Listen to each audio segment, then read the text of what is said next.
President Trump is bleeding support from the very coalition that brought him into power.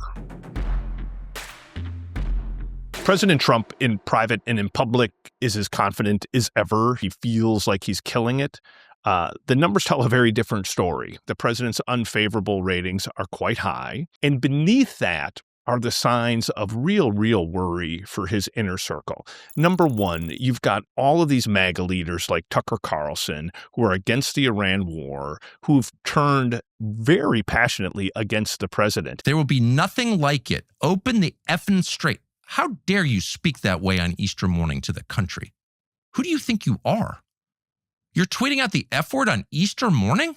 MAGA media largely lives in the form of podcasts. You see it with Tucker Carlson. You see it with Nick Fuentes. You see it with Megyn Kelly. They helped elect him because they were talking about what a great man he is, what a great leader he was, how he's going to focus on the economy, how he's going to focus on the working man, how he's going to keep us out of foreign wars. They were all in for him. I want a tough man. I want someone who's not afraid of China or Russia or Chuck Schumer. The support for Israel and then actually bombing Iran really turned first Tucker Carlson, but then almost all of these podcasters against President Trump. I mean, I don't know about you, but I am sick of this.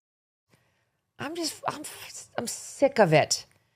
Can't he just behave like a normal human? The people listening, maybe they haven't turned on Trump yet, but they're hearing a message that says this war should never have been fought and that the president is carrying it out in a way that these MAGA influencers find deeply offensive. In some cases, they're saying that he should be ousted from office. That was unthinkable in the past. Number two, huge decline in the number of Hispanics who support President Trump. If you think about the big reason he won the last election, it really was flipping Hispanic voters, especially men. Those numbers have plummeted. They don't like the way he's carrying out immigration enforcement. They don't feel like he's paying enough attention to housing prices that are high or gas prices that are way too high or just the cost of living in general. So you're losing Hispanic men in addition to these MAGA podcasters. Then you have these young men, sort of the tech bros or the podcast bros, the people who listen to Joe Rogan, the people who listen to Nick Fuentes.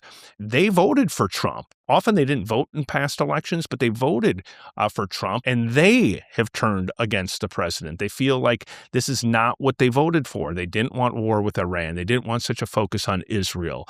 They really wanted a focus on the working class or taking it to the media or taking it to the man. People like Joe Rogan were never that political to begin with. And Joe Rogan has said he voted for Bernie Sanders in the past, but he, in that last election, especially in the final 6 months, became a huge Trump supporter. Huge.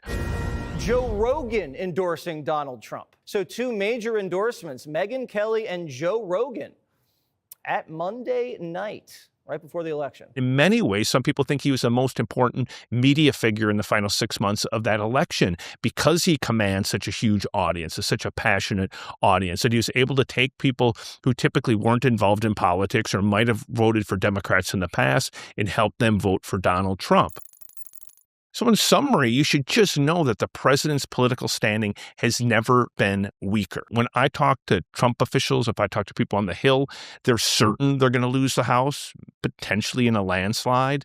And they now think they could lose the Senate, which is absurd if you go back 6 months ago. The map in terms of the seats that are in play, they so overwhelmingly favor the Republican Party.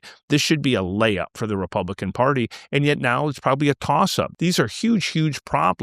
If Republicans lose the House, if they lose the Senate, you're looking at a president with divided government, with fading popularity, probably still trying to wind down the aftershocks of a war, and that's just not a great place for any incumbent president to be in the final 2 years in office.